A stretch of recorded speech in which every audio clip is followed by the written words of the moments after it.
everyone, welcome back to Beyond the Veil Tarot and Astrology. My name is Candace Marie. Thanks for joining me. Back at it with another video. We are going to be discussing the new moon in Libra.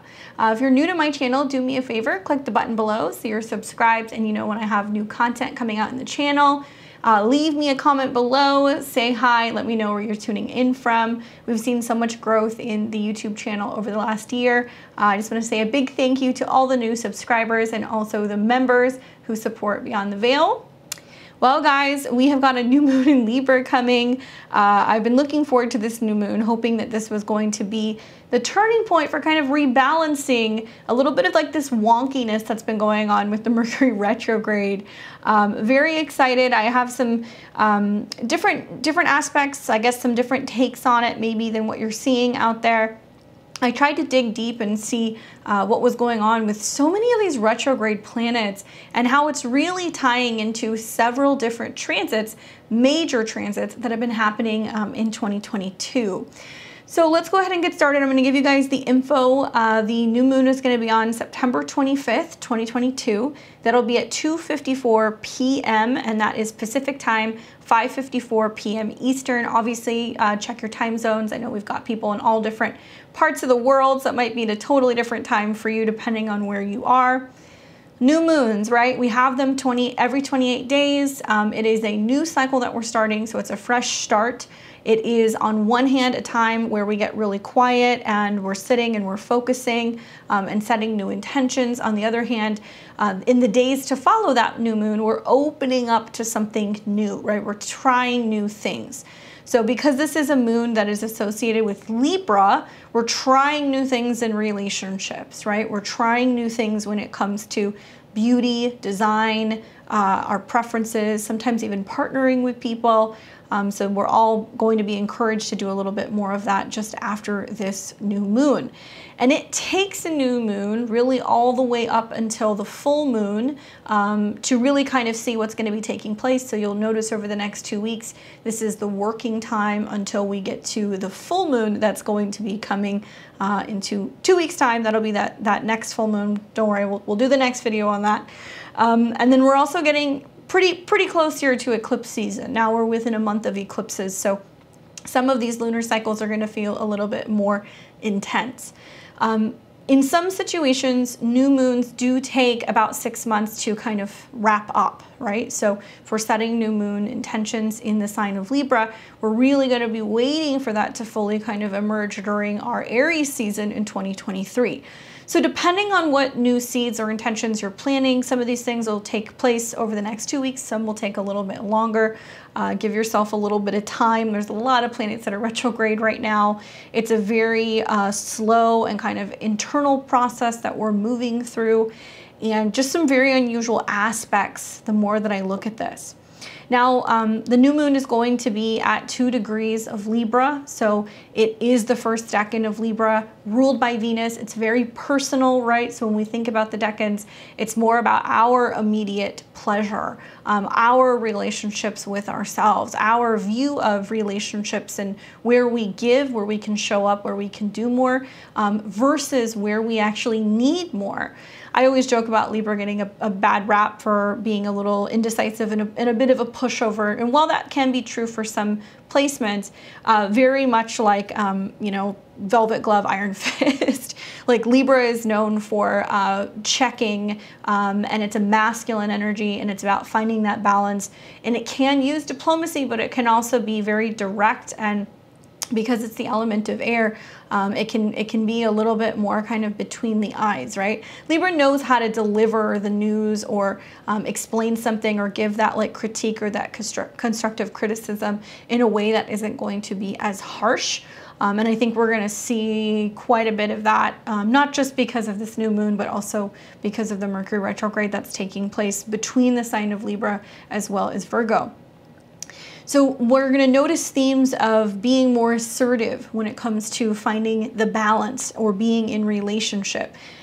Libra also rules justice, harmony, diplomacy. So many of us are going to be having to really focus and meditate on where we can find the middle ground between ourselves and other people. At 2 degrees of Libra, this is going to have like a Taurus kind of twist to it. The 2nd degree in degree astrology deals with things like food, beauty, money, value, physical things. So I could see some of us are like making physical choices with relationships, right? I do or I do not want to actually physically be in this relationship, or where there are some things that are being worked out in relationships, especially in regards to money, right? Our relationship to money, how much we value certain objects, if we're in relationships, if we have business partners, if we have marital partners, where we're talking about money and resources and budgeting. So that's going to be something that we're going to notice that's going to come up. It can also just be about our own personal values as well, and things relating to sweet stuff like food. So that might be something that comes up as well. I think of like the opposition to the new moon to Jupiter, where we can be overindulgent. We can overdo it, overeat, overbuy, overspend. But thankfully Jupiter's retrograde, so I don't think it's going to have as much of an impact as maybe the incoming Venus in opposition to Jupiter. Now, like I said, we're going to be working with this for the next 28 days. So not many people realize it's not like we just have a new moon and then we forget about it. The new moon is very much active for these next 2 weeks. So there's going to be more action in regards to relationships, right? In regards to where we're going with relationships. So I encourage you guys to set intentions when it comes to relationships. Obviously, Libra is going to fall in a different place anywhere in your chart, depending on your ascendant. But what Libra teaches us is that there does need to be a sense of interaction, right? Like we do need 2 people to tango. Libra in the 7th house is where we meet others. So we're going to have to play a more active role in working and interacting with other people, whether this is our coworkers, our romantic partners, our family members, whatever, even our clients, right? Or our relationships with like therapists or counselors. We have the opportunity to turn over a new leaf with a new moon. But by the same token, I feel like there is a sense of us getting a little bit of pushback because Venus, the ruler at the time of the new moon, is still kind of dealing with some oppositions to Neptune, some conjunctions to Mercury retrograde, and it's all 12th house to Libra. So this is a very kind of spiritual new moon where there's a lot going on in the dream space. There's a lot going on in the workspace, right? Virgo, there's a lot going on that needs to kind of be worked out. The kinks need to be worked out. So we're not going to see immediate results. That's really what I want you guys to know, and that there can be some things that are going on either spiritually or hidden or subconsciously, and a lot of karmic stuff that's going to be playing out during this new moon. So when we think of Libra, I think of like intellect, right? Because it's an air element. And I also think of Venus. Now at the time, let me pull out my little handy dandy marker. There we go. At the time of this moon, we're going to see that the ruler, Venus, is in Virgo. So obviously, as you've heard my other videos, I've talked a little bit about the Mercury retrograde and Venus moving through Virgo. The pros would be Venus in Virgo says, make it perfect, right? Make it natural, make it organic. Show me acts of service. I don't need all the bells and the whistles. We've also seen in the midst of this transit that Venus is making trines to Pluto. So deep, passionate, physical changes and transformations in regards to love and relationships.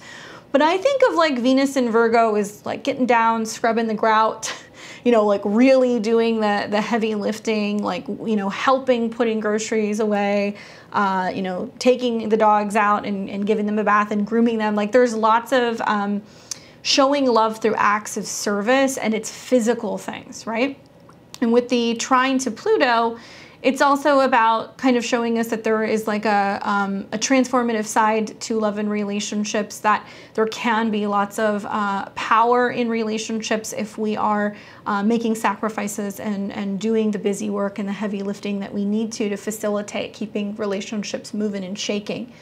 I also think of the fact that Venus is in conjunction, and you'll see this play out in the days to follow, as Mercury retrograde still after the 25th, but Mercury is conjunct Venus, okay? And I've talked a little bit about this mutual reception that's been going on, where we've had Venus in a Mercury sign while earlier, a couple days ago, while we had Mercury in Libra, it was in a Venus sign. So they're having some kind of conversation that's about the meeting point that's going to be coming at the end of September. That's like, okay, do we really finally let go of the past? Do we really heal that issue?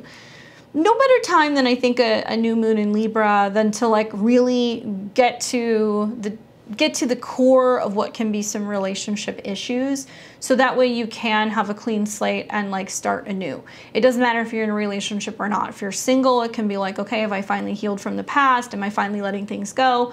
If you're in a relationship, it's like, hey, these are the things that have been going on that bother me, that kind of disrupt or keep us from being able to be in harmony. So how can we work on it? How can we talk about it better? And I think that on one hand, that Venus in Virgo is really willing to do the work.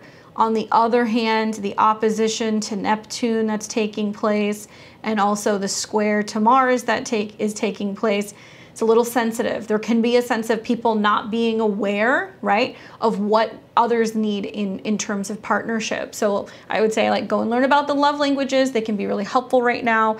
Learning about people's love languages, what they need in terms of love and affection and appreciation, and versus how they show it, right?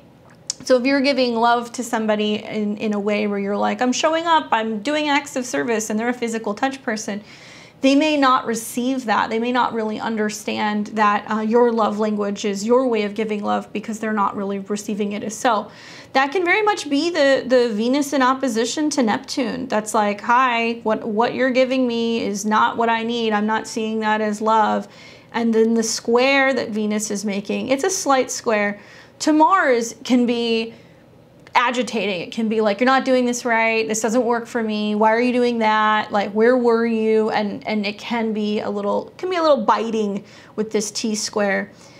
Mars is going to keep moving forward through the sign of Gemini. And as we're seeing the Mercury retrograde end, Mars is going to be in a pretty tight square with both Neptune as well as Mercury. So that energy is going to hang around. I think about, us not really coming out of the shadow until about, mid-October, and the fact that this new moon is going to be very much in play until about mid-October. So maybe we could have kind of skirted by a little bit, but I think there's way too many mutable aspects and squares that if we just gloss over things, because Libra can have a tendency to do that. It can gloss over things and go, no, it's fine. I don't want to rock the boat. I don't want to say anything. There can be a sense of like, being kind of touchy, being short-tempered, being passive-aggressive. That can be something else that we can see with Mars coming into the square with Venus. So I would say, like, tackle issues in relationships head on. Don't just like let stuff fester, right? That's what we're going to be really focusing on for the better part of like the next couple of weeks. Now, something else that I've noticed, and I'm not going to fully take you through it, I'm just going to let you know, next year in 2023, we're going to start seeing the eclipses that are going to start taking place in the sign of Aries as well as Libra, okay? Because we're going to be preparing for the nodal changes in 2023. The North Node will be moving to Aries. The South Node will be moving to Libra. Well, I kind of went ahead in time and I'm like, okay, I know that if we're having a new moon now, spring of next year or sometime March, April, we're going to have a full moon that is going to be in Libra. So this full moon will complete, right? But actually in March of 2024, it'll be March 25th, 2024, we are going to have this particular new moon fully mature into an eclipse. That will be at 5 degrees of Libra. This will be a lunar eclipse. So it'll be within a 3-degree orb, right? So it'll go from 2 to 5, so it's pretty damn close. And yeah, so we're actually going to see the effects of this new moon fully kind of come into full term about, a year and a half, almost 2 years from now. So if you're looking to make long-term goals in relationships, if you're wanting to be like, okay, I would like to be engaged or be married or find a business partner or, add a little bit more beauty or appreciation to something wherever the Libra area of your life is, know that this new moon has a little bit more potency and it's really going to extend a lot longer than I think most new moons would. might be more significant if you have Libra placement. So if you're like 0 to, you know, maybe 7 degrees of Libra, 0 to 7 degrees of Libra, sun, moon, and rising, you guys are probably going to feel this a little bit more. So what am I saying? Plant long-term relationship seeds now. It doesn't matter if you're in one or not. If you're wanting to add more balance or harmony, wherever Libra is in your chart, this is the time. Now, themes for this new moon for me, obviously, when we think of Libra, it's finding balance. And not many people realize that Libra doesn't just find balance through being able to be diplomatic or the mediator or bringing people together and creating harmony and being a partner.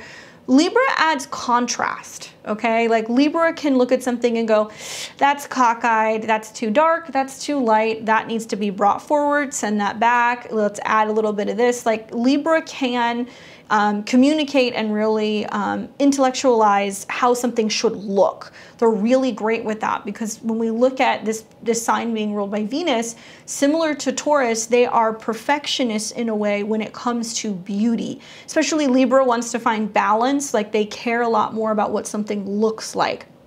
So I feel that we're going to be put in a situation where we're being asked to find balance in situations. For some people, it's going to be finding the balance in a financial situation. For others, it's finding the balance in a relationship. For other people, it's finding the balance within their body. It's going to depend on your chart. But when we think of Libra and we think of the scales, the goal is to be able to level those scales. To be honest with you, little challenging to do that during this new moon because we have this new moon that's in almost direct opposition with Jupiter. And Jupiter goes, go big or go home, right? It wants to blow everything up. Jupiter is retrograde, but Jupiter is moving into a point that is really significant because it's activating a conjunction point. So let's take it aspect by aspect. Sun opposed Jupiter is like, wow, things could be really big. We could have a lucky break. There can be some sense of being really excited or very adventurous or perhaps maybe like being a little bit too optimistic. That's generally what we see with the Sun opposed Jupiter. And then we've got the moon in opposition to Jupiter. So big feelings, big emotions. And oh, by the way, this is in cardinal signs. So they're active, right? If you've ever seen like Libra placements, they just kind of like float around. Air placements too. It's hard to get them to stay put. So we've got all this Libra energy that's like, okay, new relationships, go out, interact with people. And then we've got this Jupiter energy in opposition. That's what the individual is hoping to accomplish, right? What we are learning about ourselves, where we are traveling, what we are teaching ourselves. And it's in opposition, which is a relationship aspect, right? 180 degrees, it's like looking at the first and the seventh house of what do we do versus how does that affect other people? What does other people think? How do they give us feedback about how, you know, we can make something better? So super relational in this new moon. I feel like Jupiter retrograde is really highlighting like where in order to better show up in relationships, we need to be more self-aware. We're re-examining during the retrograde what we believe in, how we act. I'll go on a limb here, okay? And I have Jupiter in a cardinal sign. So I feel like Jupiter in cardinal signs have a tendency to be more action-oriented. That's just what I've noticed, especially if you have it in an angular house. I'm watching Jupiter go through my 7th house and I'm like, wow, Jupiter is really about arrogance and dealing with people who can be very arrogant or very self-absorbed and sometimes lack the ability to see me or acknowledge me or what I'm saying or what I need. So I'm learning that through this Mercury retrograde, it's about kind of being like, hi, this happened, this upset me. And then it's about how we can kind of correct that balance and find a way to not come off condescending or not come off in a way where I'm putting my needs before other people, but reinstating the balance and kind of saying like, hi, this is what I need in order to feel better supported. So some of us, depending on your placements, may feel like we're dealing with other people that are so wrapped up in their own shit right now that they don't really see the importance of being a team player. And it can be really challenging, and that's what the new moon is about. It's challenging us to rethink, you know, how we're doing relationships in general. So at least we get a clean slate. If you're noticing that other people are kind of overlooking you, or they're not listening, try to be diplomatic. You know, keep in mind Mercury's retrograde, and say, hey, I don't think you were aware of this, but this is how I perceived that, you know, like it doesn't feel good, or like this is what I need. We need to speak up more with Mercury retrograde. Secondly, shallow relationships, okay?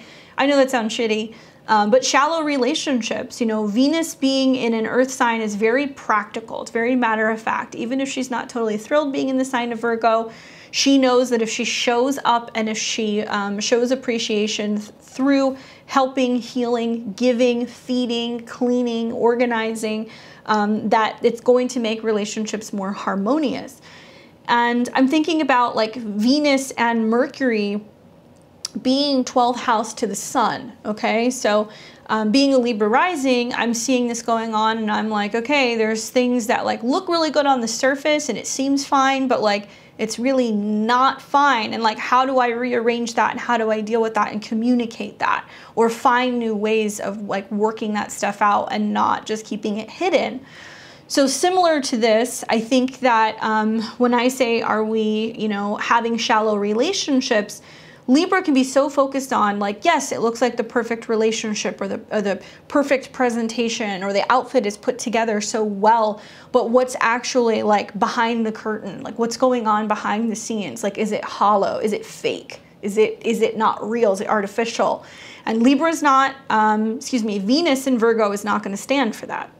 So if we're having relationships that are shallow, that are based off of appearances, or wanting to keep up with appearances, and we got to show up, we got to look happy even though we're having problems, we got to just like push through it, put a happy face on, act like everything's okay, we're actually going to find that in the midst of this lunar cycle that a lot of that stuff's going to shake out, and that we're going to see that we can't just keep up with appearances just to make things look good. We can't just act like everything's fine, that it's actually in its opposition, the Venus-Mercury opposition that's taking place in opposition to Neptune. It doesn't make us feel good. It makes us feel more alienated. It makes us feel more alone. And then as they both come into an opposition with Jupiter, we're actually going to realize that by making sacrifices on a personal level for the people in our lives, sometimes that's doing ourselves like a disservice. Like that's literally sabotaging our own relationships with ourselves, because we want the relationship, or because we want to look good in front of our family, or because we really care about, you know, putting out photos. I call it like relationship, relationship PDA. Just, you know, putting it out there and being like, oh, here's our photos, and here's this and that, and like we're doing great. But behind the scenes, some of those things may be artificial. So watch out for that. Like take note of what's actually going on behind the scenes, and if there's issues, and push back against anything that's going to be superficial or artificial displays of relationships in general. Feedback is a big thing. I think that just because we're in the Mercury retrograde, it's a huge theme, but because Mercury is retrograding back in conjunction to the ruler of this moon, it's having us return, rework, rethink, is this healthy, right? Is this sustainable? Does this make me feel good? Does this make sense? Is this going to be something that is going to be beneficial for me long term? Like if you're not asking yourself these questions, you're not making the most of the season right now, because super powerful time with this conjunction and the trine to Pluto to really dig deep and go, where does this come from, right? Where can I work this out? And surprisingly, it may not be so obvious for some people, right? Maybe for Virgos or Libras, maybe, but it's not going to be as obvious because it's all going to be 12 houses away from that new moon. So when I go through the 12 signs, I'm going to tell you where that is, so you know what's kind of reworking and breaking down and transforming or reorganizing in the Virgo area of your life to better suit what's going to be happening with those new intentions in the Libra area of your life. But I think getting feedback, I'm a fan of Mercury and Virgo, especially with Mercury trine, you know, Pluto. I think probably what's most uncomfortable is that in the midst of this, you're going to see this, actually it's happening right all the way up until this new moon. We have Venus that's also been in an inconjunct with Saturn. So there is this kind of like grappling with like, okay, well, how are my relationships and how is my health versus my goals? And they're a little disjointed. And so that's kind of getting worked out all the way up until the new moon as well. Great time for feeding off the feedback, constructive criticism. It's all going to be about how we go about this, right? And in some situations, we need help.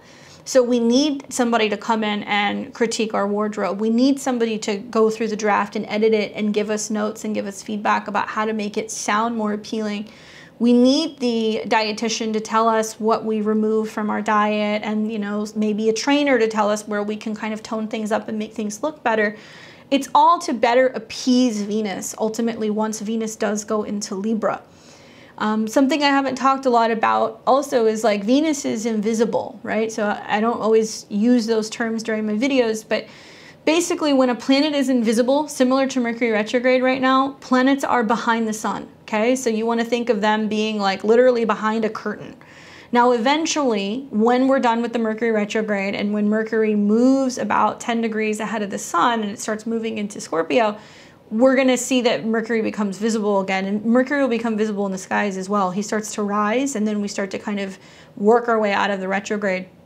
Similar to Venus, Venus is invisible, so we don't see it. And we're in Libra season, so Venus is very important. So we've got Mercury retrograde conjunct Venus, reworking and thinking the past and reevaluating what is working and isn't working and what's breaking down relationship-wise, who some of our hidden enemies, Virgo, are, where we're having accidents and like mishaps and health problems.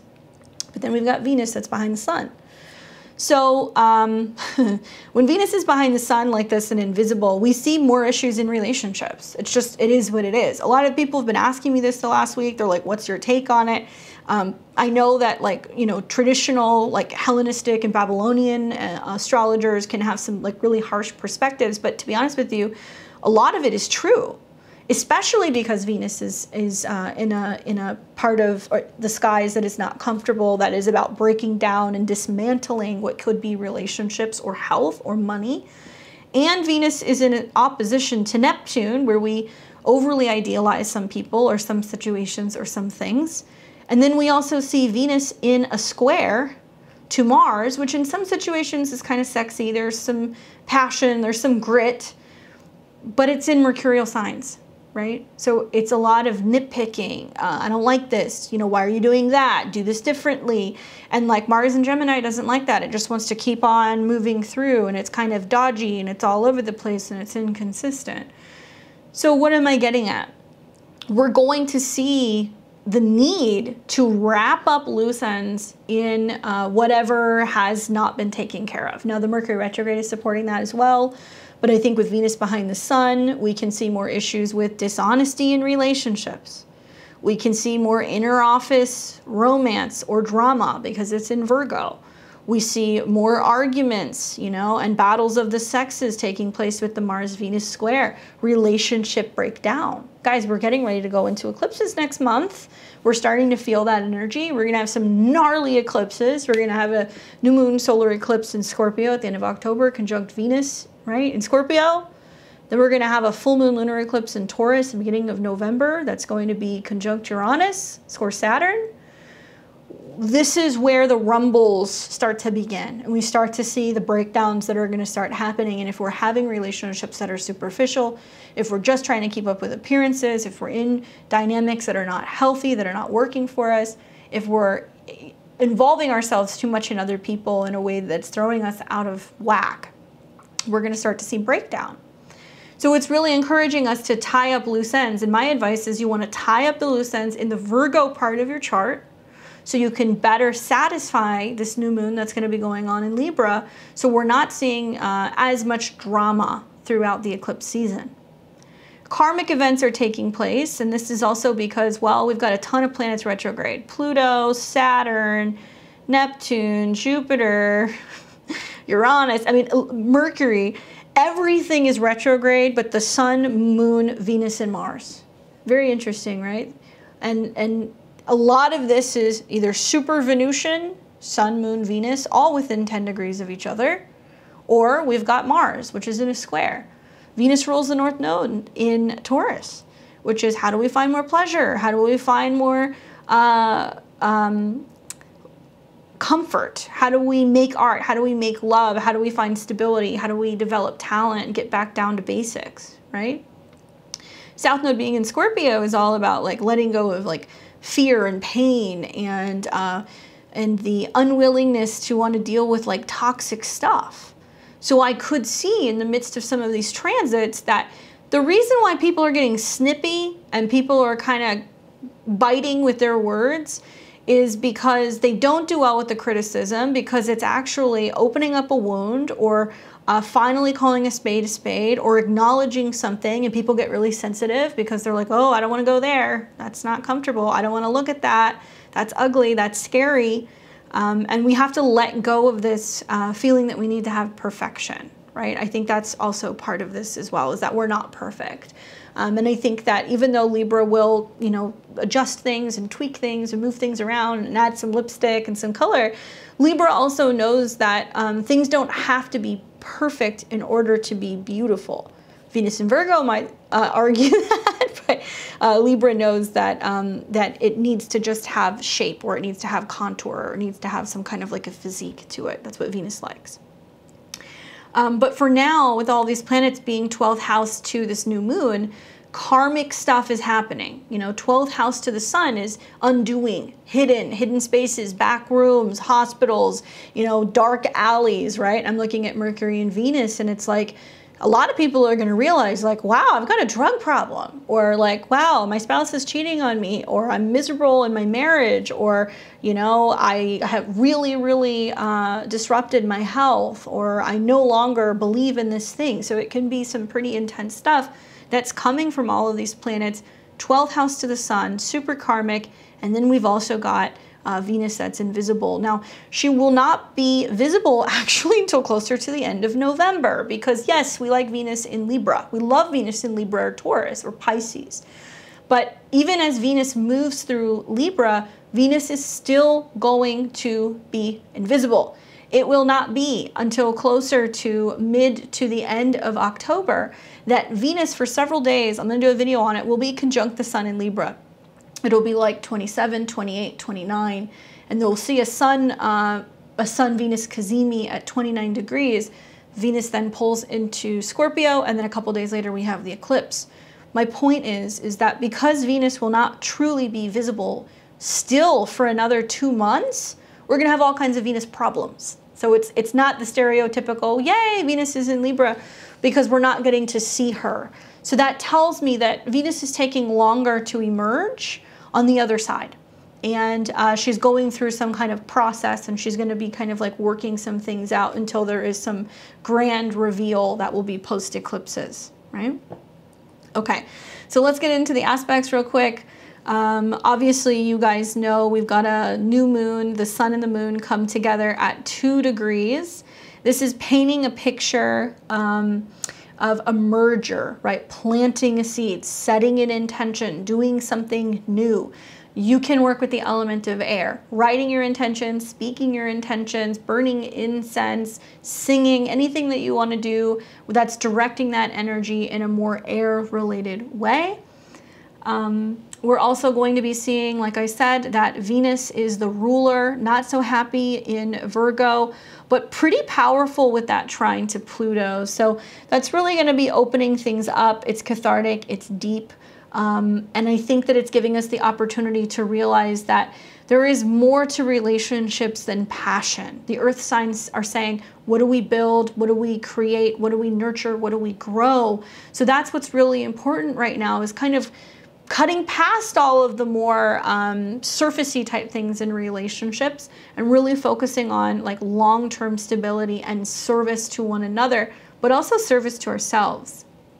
Now we're going to see that Mercury from this new moon in the days to follow is going to be in conjunction to Venus. In fact, you might notice on the 24th, right before this moon, that as the moon is crossing Venus and Mercury, which is retrograde in Virgo, while the moon is in the balsamic phase right before the new moon, there might be some really squirrely people out there, right? There might be some people that are like, you know, reaching out, contacting their ex, calling because they're in a state of panic. I had a dream about you. I can't live without you. I'm afraid to lose you, because it's that closing lunar transit. And the balsamic moon is when things get really dark and we like banish things.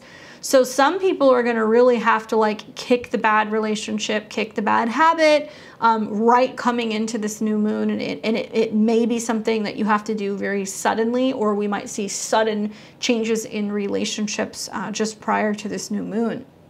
But I do think we're hearing from the past. I do think this is also about healing relationship issues. One thing that I like about the Mercury retrograde conjunct Venus 12th house from this new moon is if you're having relationship problems, go to a therapist. I think everybody would benefit from therapy just overall across the board, but I think that Mercury in 12th house to the sun is like that mediator, somebody who sits down with the conjunction to Venus and then the trine to Pluto and goes, okay, so let's talk about the past and like, where's the hang up? What's the problem? How does that make you feel?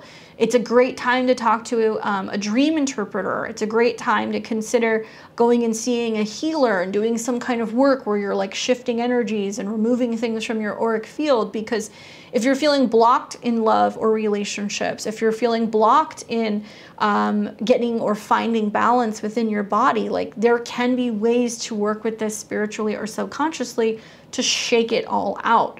For some of you guys, I think it can be the turning point that's like, look, you know what? We need to kind of turn over a new leaf. We need to find a way to, you know, really talk about the things that we're not talking about, to be able to kind of uncover where the hangups are so we can like really fully move forward.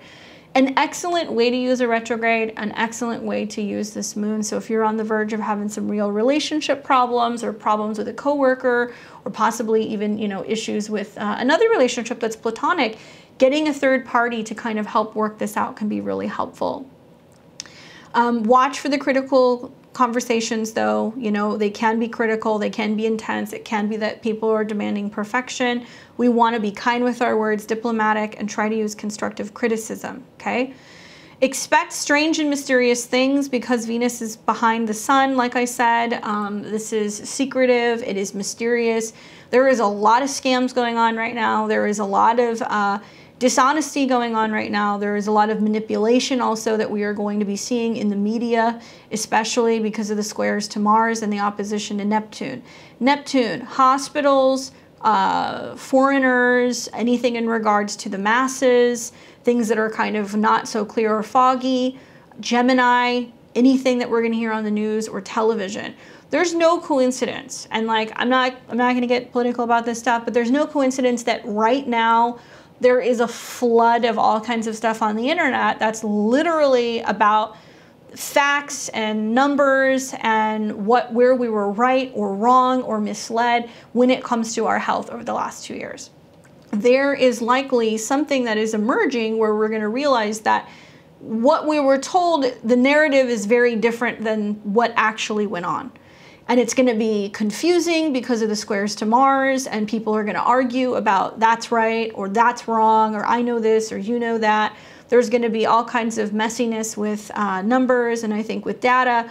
But in the end, I do believe that coming out of the Mercury retrograde, we're going to realize that some of the testing relating to COVID and the numbers were not exactly what we were told because of the oppositions in the squares, or that some things were not as safe as we were told that they were posed to be, or that masks or other things that we were told to wear may not have been as effective. It's going to take a little bit of time. I'm looking for some of that stuff to come out closer to mid-October and the eclipses.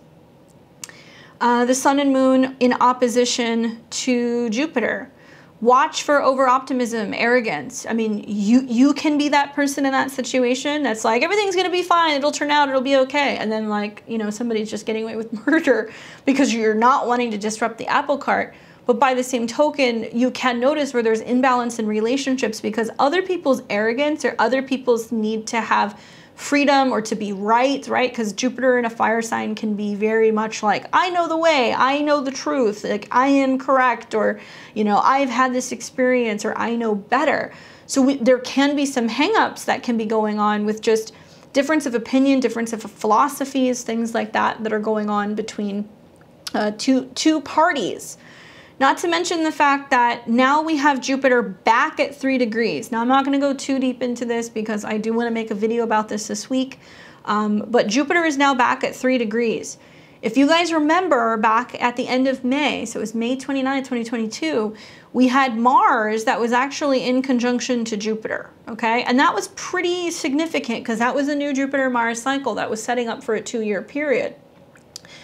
Both in the sign of Aries. Mars rules Aries, right? And then we've got Jupiter that does very well in a fire sign, but it's like a little bit more freedom-loving, a little bit more intense, a little bit more aggressive in the sign of Aries. I remember telling everybody at the end of May, like, pay attention because there's some new cycle that's going to bring about conflict, arguments, you know, needing to have freedom, needing to voice freedom because it was at a 3.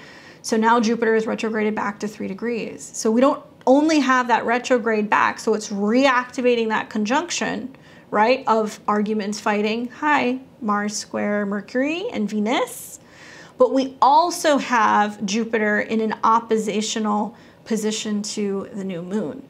So where is needing so much freedom and independence and needing to go my own way, creating conflict in relationships, and where is, you know, focusing too much on relationships, taking away from the individual.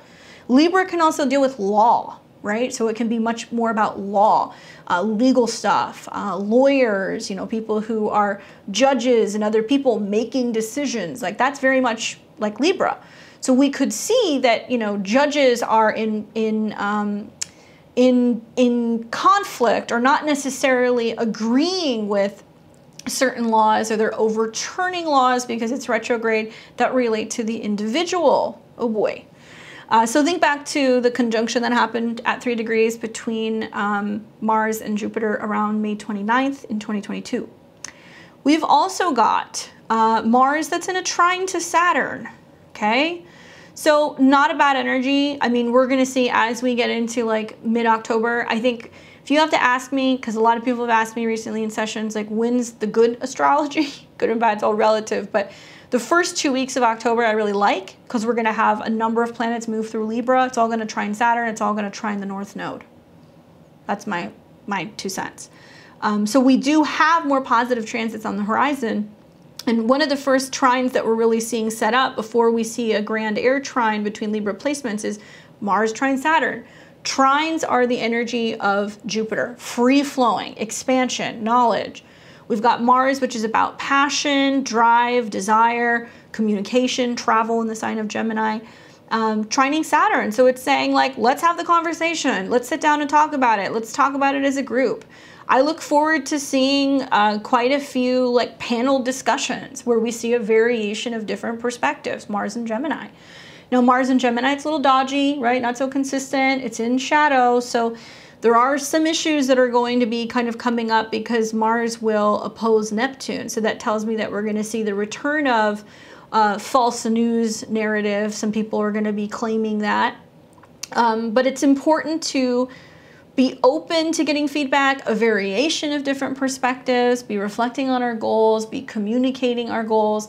I think everybody right now will really benefit with these Mars transits to have a notebook, sit down, make a point every day, write 3 of your goals out and meditate on that, even if you do it for 5 minutes. Especially while it's in a trine to Saturn, right? Because we're saying, hey, I'm laying the groundwork for this. This is where I'm going, even if it takes me a longer period of time. I've noticed that change comes so much more smoothly and much more comfortably when we are breaking out of these confines of time, right? It's like, well, how long is it going to take me to get to my goal? How long is it going to take me to drive across town? Okay, yes, you can ask yourself these questions, but are you ultimately going to get there and get there in a sustainable way where you can maintain it? You know, nobody just hits the ground and automatically just starts hitting, you know, running several miles every morning. You got to build resistance, right? You got to build up to that point. So if you're so fixated on how long it's going to take you to get somewhere, or, you know, like how much work you have to do or whatever, if you want to complain, this is not going to be the best energy for you. But if you work with the Mars trine Saturn and you're like, this is my goal, I'm willing to take however long it takes to get there. I want to be structured. I want to be organized. I want to know that I'm setting a sense of maybe miniature goal check-in points before I get to the big goal. So the end point doesn't seem so overwhelming or so far off for us, right? So get into the habit of speaking that into manifestation, writing it, talking about it, that kind of stuff. That's what's going to kind of push this forward. That's pretty much all the aspects that I have for this. Just know that we still have Venus and Mercury that's still in a slight opposition. So we're not always feeling totally loved or totally clear about the investment. We're not always sure why that person ghosted us and didn't call us back, or how we respond to something, or if we're ready to partner with other people. If you're feeling overwhelmed by this energy, just bring the energy back to yourself. Find ways to stretch, breathe, work with Venus energies. You can give yourself something sweet. You can really stretch out the lower back. You can be taking herbs that are going to support like the kidneys and anything that's going to be filtering out the body, so we can feel like we can have more balance. And yeah, look at relationships as a sense of a reflection. If you're not liking what you're seeing, take a step back, rework something, and then, usually when we find that balance within ourselves, we can show up better within relationships. And know that this is going to take time. So this is really going to take us the next month to work this stuff out. And if you stay on it, you're going to start to see things manifesting as early as 2 weeks, but really that sweet spot being right around mid-October, when we come out of the shadows and things are kind of working a little bit better. You want to know more about like the Mercury retrograde, if that's something that interests you, or Venus's transit through Virgo, I did videos on those too, so you can check that out. I'm sure you guys are questioning and wondering, who is this going to affect the most? So let me give you guys that information while I set this up and get this ready to be able to talk to you about the 12 signs. All right, so let's take this to Aries. There we go. Okay, so who is this going to affect the most? This will affect the most for 0 to 4 degrees of Libra, okay? So if you have any personal planets or sun, moon, and rising within these degrees, it's going to affect you the most. It's very personal because the new moon is taking place on one of those points, and it's like a fresh start for you, so just be mindful of that. Followed by 0 to 4 degrees of the cardinal signs. So if you have Aries, Cancer, or Capricorn, any placements at 0 to 4 degrees, you're going to feel this square. I want to remind you, especially if you're a Cancer or if you are a Capricorn, you're going to feel this pretty intensely because we're also going to be seeing that there is a square from Jupiter, okay? Keep that in mind. 0 to 4 degrees of Gemini and Aquarius, you are going to be experiencing trines. So this is a very harmonious new moon for you because you're benefiting actually by getting sextiles both from Jupiter in Aries as well as trines from the new moon in Libra. So I think you're going to like it if you have those early degrees. Trines are free-flowing. You might just feel like something just kind of comes together magically for you that supports your chart. And 0 to 4 degrees of Leo and Sagittarius, you are also going to like this new moon because you're going to be experiencing sextiles from the sign of Libra to your Leo or your Sagittarius placements. Air fuels fire, so I think that you guys are going to dig it. Partnering more might support another part of your chart, so you have to really look at that. That's the beauty of understanding your astrology. If you know your chart well, you can follow these kind of videos that I'm doing, and you can have a pretty general idea of like how to make the most of it and what might transpire. Okay, so now I want to take you guys through the 12 signs. I've got my handy dandy deck of tarot cards, and before I forget, I would like to read you the Sabian symbol for the 2, which will be actually 3, we round up, degrees of Libra. So funny, as I went to mark this page, I was like, let me pull a card. What card did I pull? The 2 of Swords. This is associated with Libra, okay? And this new moon is very indecisive, or you versus me, or what I need versus what they need, right? So it's just so perfect. Okay, so we've got 3 degrees of Libra, a dawn of a new day. Everything changed. The keyword is innovation. The theme is a fresh start. The symbol speaks to transformation, to a sudden awareness of change that has taken place behind the scenes or unnoticed. The image of the dawn of a new day, everything has changed, emphasizes the existence of unlimited potential waiting to be discovered and developed. The suggestion of this image is a fresh start and an opportunity to expand, unfold, and glorify every aspect of the self. Here is a chance to start over with hopes of renewed life. At its highest, the symbol speaks to imaginative expression, a sense of adventure and willingness to experiment or try a new novel. There we go. Sorry, guys. A new novel niche. The negative, preference for the predictable and tried and true, or a simple lack of awareness and inability to recognize opportunity. The accent is on resourcefulness. You may find yourself scrambling to figure out how you're going to handle a situation that changed in a blink of an eye. Your greatest advantage lies in being flexible and creative. Start gathering the resources and talent you're going to need in the days ahead. Guard against trying to stop a process, prevent a change, or keep things the same forever. It cannot be done. Look for transformations, new awareness, discovery, wiping the slate clean, fresh starts, new beginnings, potential, and an introduction. I did not read this before we started.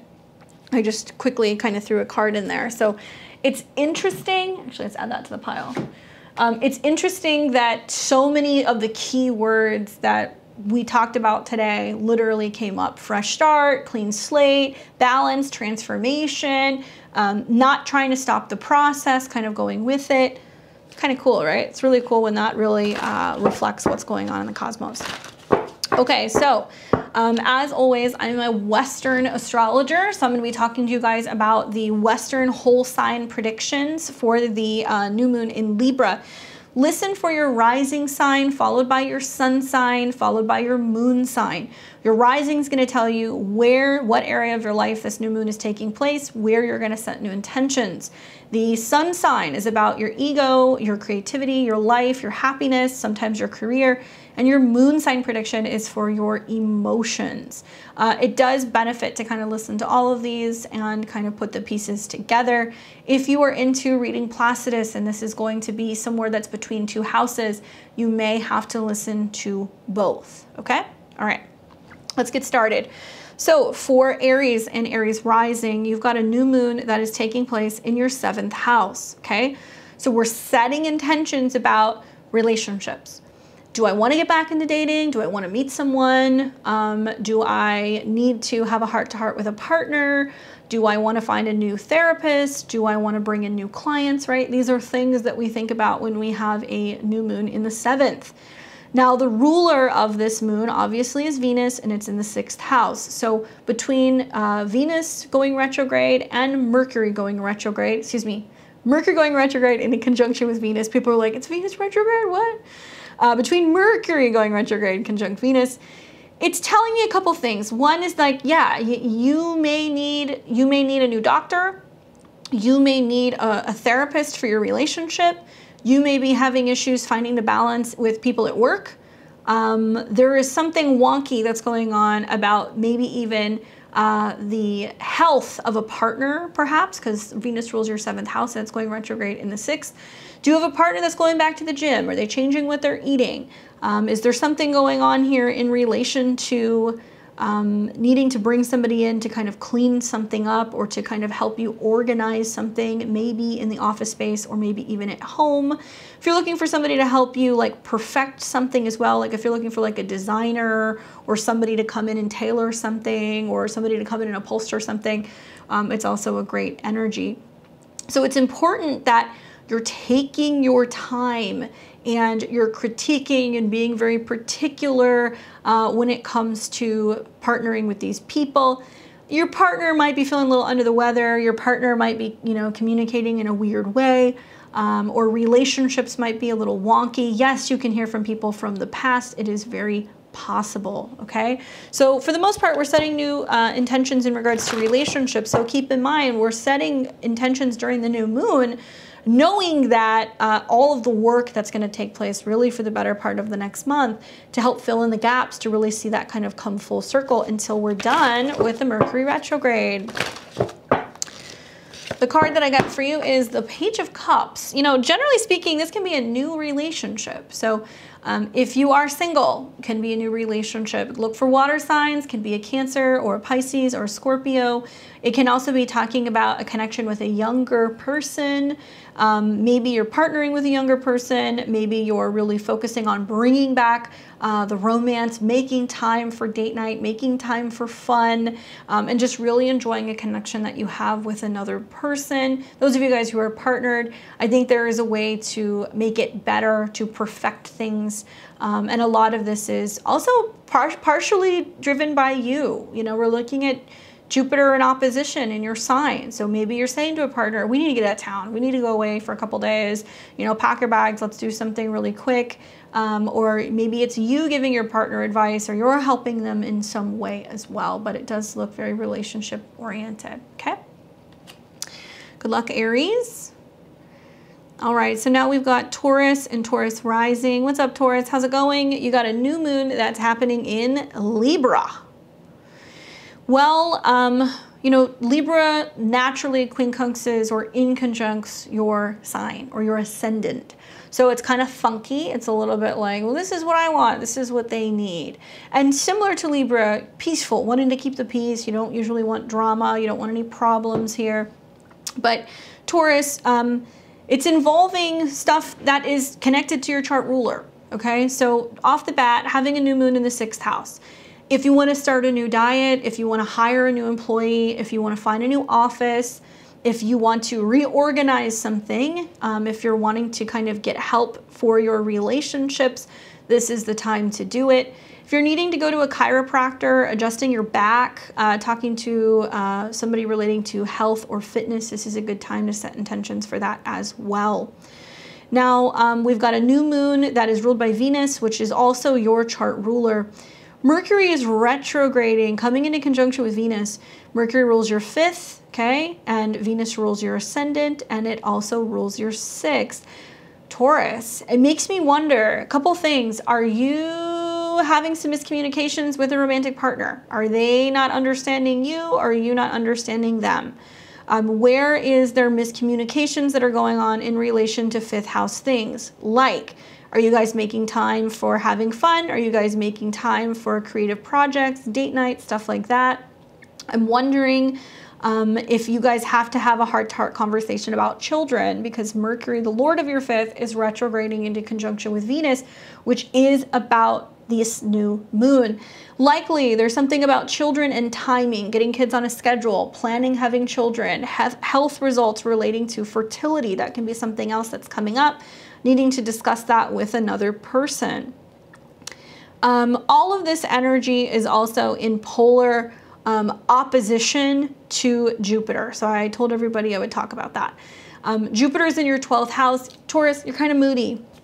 You're hiding out sometimes. You disappear for periods of time, or you're sleeping in, or you're going to the gym, or you're wanting to travel alone. Like, there's things coming up where you're not always wanting to be available. And I think because Jupiter rules your 8th house, which is about intimacy, you can be getting some feedback from people at work, or people who you work with, or teams, or even like romantic partners that are like, where are you when I need you? Why are you not here? What's going on? There is an opportunity to rework this and communicate to get on the same schedule or on the same page. I think that's the opportunity with the opposition to Jupiter. I also feel like this is allowing you to completely rework your schedule and take other people into consideration, right? Not just what you want to do or what you need. You're having to be more considerate of other people, okay? This is going to be important because you're going to see, Taurus, that in the weeks ahead, you know, Mercury is going to come into a square with Mars. And Mars rules your 7th house. So you're going to see that there is an importance to get on the same page about schedules, or about making time for your partner, or about making time for your kids, or about staying on track with creative projects. Otherwise, you're going to have a partner or other people that you work with or clients on your hands that are going to be kind of feisty, okay? Let's take a look and let's see what the cards have to say for you. I get the 4 of Pentacles. Holding on to things, you know, here's what my advice would be. If you're looking to like break a bad habit, let something go, clear something out, even ending a relationship, like that can be something that's happening right here in this part of your chart. It's important to like let things be, right? We usually wrap things up and close things out during a full moon. So right now it's about the willingness to go. If something needs to go, it's got to go, whether it's something in my schedule, it's something, a meeting, whatever. And you'll handle this closer to about a month's time. Probably when we're coming into, you know, the next new moon, and then you realize like, okay, there's even more things that are shaking up and changing in regards to my relationships, because that will be coming into eclipse energy, because it will be in Scorpio in your 7th house.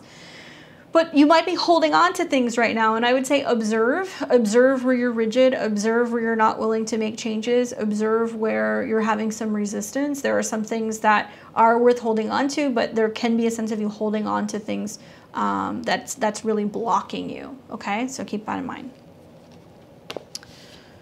All right, so now we move to Gemini and Gemini rising.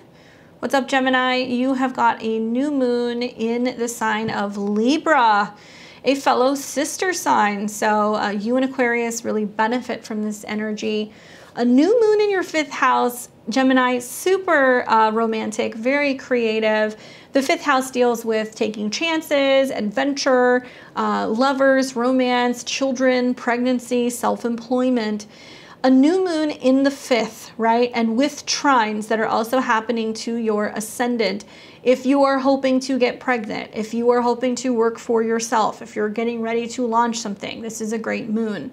Likely pregnancy is a theme though, because even Jupiter, which rules your 7th house of relationships, this new moon is in opposition. So it tells me that you're either talking to another person who's like, oh, I found out I'm pregnant, or I'm having a baby shower, or I'm falling in love, or you're feeling that way and you're having a conversation with a partner about, well, do we have a kid? You know, do you love me? Do we have a you know, a relationship that's blossoming? Something like that that's coming up, and likely it is good news. But I think with the Mercury retrograde that's going on from your 5th into your 4th, it's, do we need to move before we have a kid, or is it too soon to know if I'm pregnant? These are things that can kind of be popping up for you. For the most part though, I'm really digging the opposition to Jupiter here. I feel like good friends, good parties, good collaborations, feeling really positive and really optimistic about some creative things that you're working on. And you're really focusing on what you love. Communicate, share that with groups of people. I think that's what's really gonna help you kind of get this through. You are also benefiting because you're seeing that Mars in your 1st house, even though it's been in a square to some of these planets, is pushing you to come out and say, like, we need to move forward, right? A Mercury retrograde in your 4th, you know, square to Venus there. I'm wondering, like, is it time to let go of the past? Is it time to move? Are you having some disruptions maybe on the home front? But is it pushing you forward to like want to really merge with another person and start possibly what's going to be a new phase in your life? That's kind of the feeling that I'm getting for you, Gemini. Let's take a look at what the cards have to say. The Fool. I have a feeling, I mean, this could be a child. I have a feeling this is about being like, we're going on an adventure. We don't know where we're moving, but we're moving. Like, we don't know what the future holds, but we're going to remain optimistic rather than stressing out about it, and be hopeful for the future. Taking chances, very much a 5th house energy. So whether you're gambling, or you're taking chances in a relationship, or you're taking chances and going, hey, I'm going to, you know, I'm getting ready to launch something. Don't do it yet because Mercury's retrograde. But you're thinking about that, and it could be something that could actually make you really happy. It could be turning over a new leaf, and it could provide just a whole new phase for you in terms of your life and where you're going, okay? Really exciting for you, Gem. All right, so now we move to Cancer and Cancer rising. Cancer, my dear, this is gonna be a little intense for you, Cancer. We've got a new moon taking place in the 4th house of Libra. Good news is the moon is comfortable in the 4th house, right? Because it's got like a natural kind of like Cancer energy. The moon rules your chart. So new moons, full moons, eclipses, the whole 9 yards. You feel that pretty strongly, huh? A new moon in the 4th house. What is that giving you the opportunity to do? Find a new home, right? Reconnect with family, reorganize your home, rework the balance within relationships in the family. These are some things that you're going to see that are going to come up. I think it's really significant because it does kind of say, okay, where do I want to be grounded? Where do I want to be in 2 weeks? Where do I want to be in 6 months? You want to buy a home, things like that. That might be kind of coming up. You've got the new moon that's in opposition to Jupiter. And it tells me that you're like, I've got a lot on my plate. I'm trying to figure out, you know, making changes and expanding my career because Jupiter rules your 6th house. Maybe you're in the midst of moving or trying to move, and it's just annoying because it's really in polar opposite to your schedule, and all you want to be doing is going home and, you know, boxing things or unboxing things, and you have to show up in the workspace and you're really busy. It can be a little stressful, especially if you're a Cancer rising that's within the first 5 or 6 degrees, because this opposition also funnels into creating a T-square. So you're likely going to be moody, a little emotional. There can be a sense of like family banding together. I wonder if like siblings step in and say, hey, I'll help you move. Or if you're between places, come stay with me. If you got to work, I'll watch the kids. You know, I'll help organize your house. I'll come in and unpack stuff for you.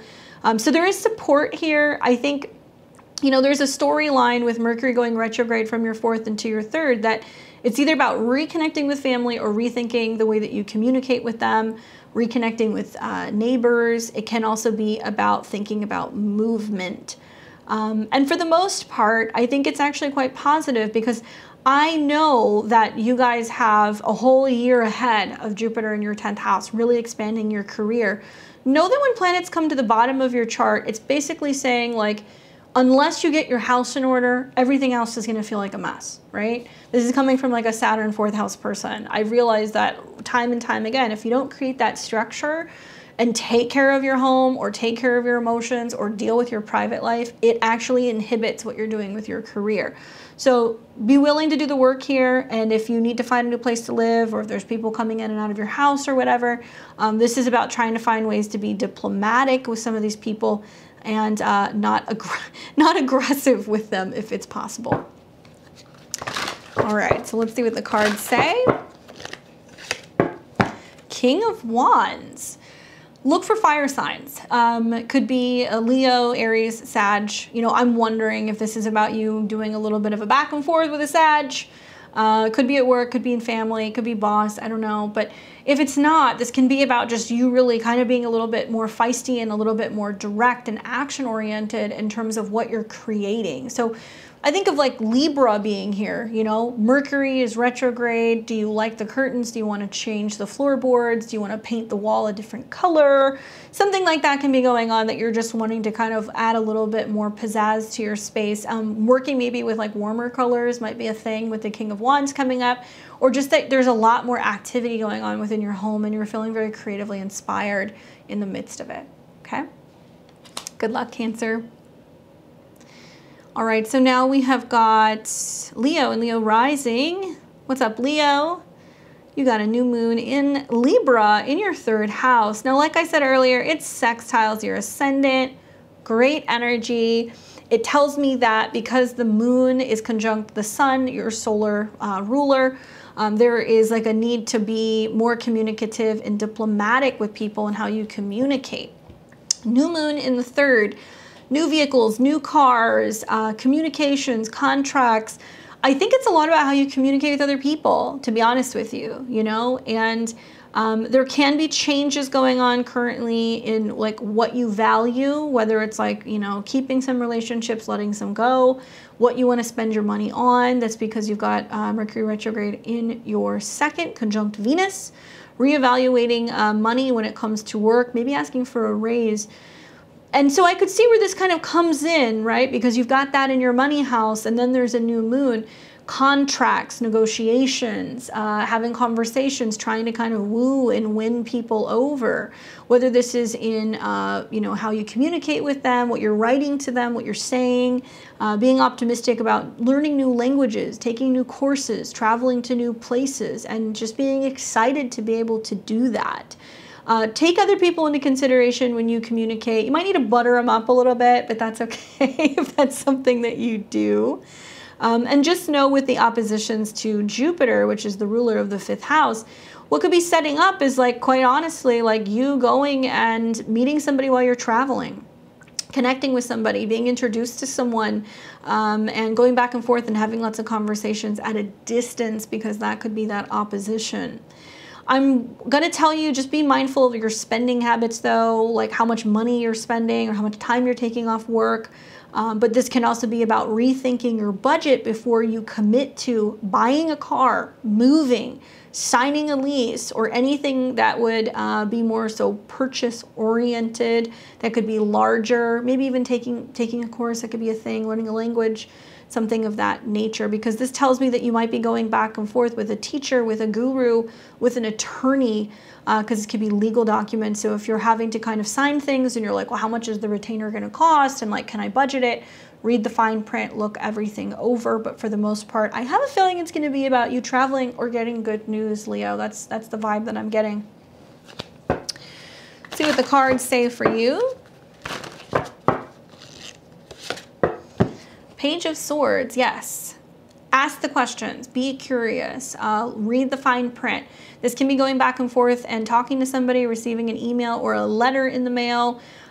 Pages are always really kind of quick moving energy. It's the very beginning process of learning something. So are you learning how to speak a language? Are you learning how to better understand how to write something or articulate something, or say something to other people, perhaps? Look for air signs. So Aquariuses, Geminis, Libras can kind of come in that can help you with this process. This can also be younger people. So if it relates to like children and like younger people and like schools and their studies or applying for things or talking to teachers, that could make sense too. All right, so now we have got Virgo and Virgo rising. What's up, Virgo? We have got a new moon taking place in your 2nd house, Virgo, all about money, resources, self-esteem, spending power, right? Interesting conversation because, you know, Mercury is retrograding from your 2nd into your 1st. So you're asking yourself, do I value this? Do I like this? Does it taste good? Do I want to keep investing in it? Can I afford it? All of those things, especially when it comes to like what you're wearing, or how you want to present yourself to the world, and how your appearance kind of does factor into your self-esteem. Well, this is ruled by Venus, and Venus is in your sign. So you are one of the few exceptions where I would say Venus is not pleased. Venus moving to the 1st house is you're beautifying yourself, making yourself look better, loving yourself more, taking better care of yourself. Interesting retrograde, Mercury retrograding conjunct Venus.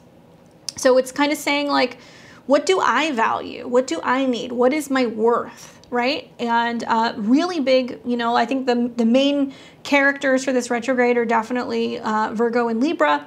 And to me, it seems like you've realized what your worth is, you rework that, you treat yourself better, and you end up kind of showing up in the world with like that glow up where you're like, I am worth more. Especially because the sun, which does rule your hidden desires, it can be hidden talents, it can be where you're, you know, letting things go a little too much. Sun will make an opposition to Jupiter. So you could say, I am going to book that trip and I am going to go to that other country. And I'm going to indulge a little bit because I deserve it. Or, you know, if you're feeling insecure, you want to watch out for like impulse buying and spending, and you could be buying a lot of art and things for your home that you may not need. You know, you might put some expensive things on the credit card with the opposition to Jupiter for your home. There can also be a sense of just really needing to learn your value and learn your worth, so you can have conversations with family and say, you know, I do need help, or I am worth more, or I do, you know, at work, you know, I would like to see if I can get a raise. These are going to be things that might start coming up for you. Yes, you are experiencing quite a few mutable squares. And Mars is the kind of focal point of these squares in your 10th house. So it's saying like, how do you show up in the world? Be assertive, you know, be confident, be strong, communicate, tell people what you need. That's really going to kind of help you bring in more, feel safer, more secure, have more passion, that kind of stuff. But a new moon in the 2nd, setting intentions for money and resources, for values, this is the money magic month for you. So you use the new moon in Libra to always do that. So if you want to set up an abundance altar, if you want to burn money incense, if you want to focus more on bringing in more resources, this is the time that you do it. Just keep in mind that there is something about either dealing with the past or paying something off or something in regards to what you will have to pay off or something that you might owe family. You've been going back and forth with family about whether or not you need some assistance. That could be happening as well. Let's take a look and see what the cards have to say. Ace of Coins, looks like you're gonna get it. Great. I mean, watch the incoming, full moon that we're going to be having in Aries. I think that's going to give you a little bit more insight. I think that when you have that in your 8th house, it's going to shine a light somewhere there. Personally, Ace of Coins is like you get the money, you get the job, you get the increase, you buy the thing. So if you've been kind of hankering to buy something or bring something into your collection, this can be the card that can do that. This does talk about generally 1 month or 1 year, but there is like an increment where you're gonna have to wait a little bit. So maybe you're also planning about where you wanna be in a year's time, okay? Good luck, Virgo. Now we've got Libra and Libra rising. What's going on, Libra? Well, this is your moon. It's going to be a little bit different for everybody. So if this is on your natal moon, if you're a Libra moon, look at that lunar return. It's going to be almost like an eclipse or a lunar return on steroids because it's going to be really strong for the next like 6 months to a year. If you are a Libra sun, it's also about your personal creativity, sometimes your career. And if you are a Libra rising, experiencing a new moon. For the most part, this is all about your appearance. This is about how you look, how you show yourself to the world. Interesting kind of topic because we do have Mercury that's been going retrograde from your 1st house into your 12th house. So this tells me that you're rethinking something about how you look, how you dress, how you wear your hair, but it's also about how you communicate. And being that Mercury rules your 12th house and also your 9th house, there can be a sense of you kind of getting lost. Don't exactly know where you are, especially if you're traveling or if you're using electronics. You can also find that there is a reworking of how anxiety manifests in your body because the 12th house Mercury transit is about anxiety or hidden spaces, dreams, private places that you go, health spas and things like that. But setting intentions in regards to finding more balance in your body is really important. And Libra, I think that this is about you going to therapy or this is about you going to a private space to like work on your health. It can be health spas, it can be gyms, it can just be more rest, it can be more meditation. The fact that Mercury is retrograding in conjunction to your chart ruler tells me that it's also about endings. So you're ending something. There can be an ending coming with a woman. There can be an ending coming with some kind of joint resource. There can be an ending coming for you, right?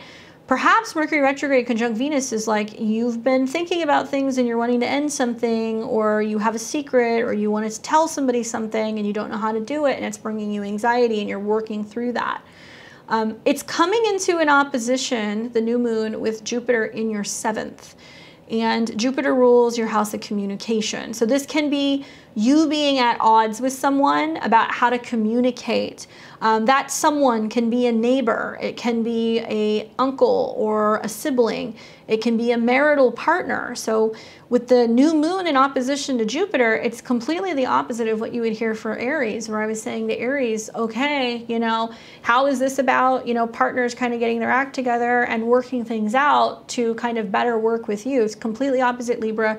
I think you've been overextending yourself. I think you're dealing with people who are selfish. I think you're dealing with partners who don't always hear you or don't always listen to you.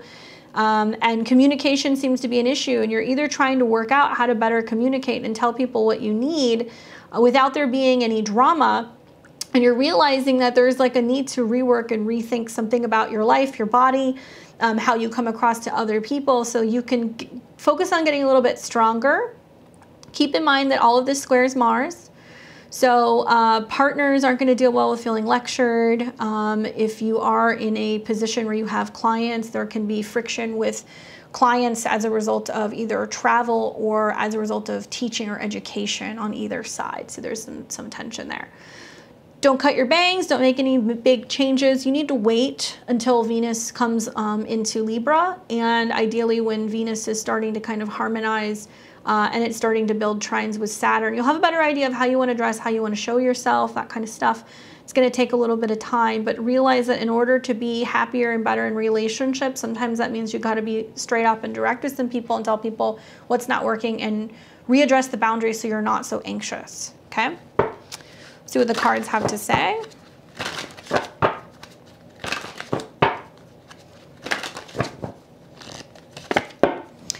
Queen of Cups, emotions, you know, Venus, Queen of Cups.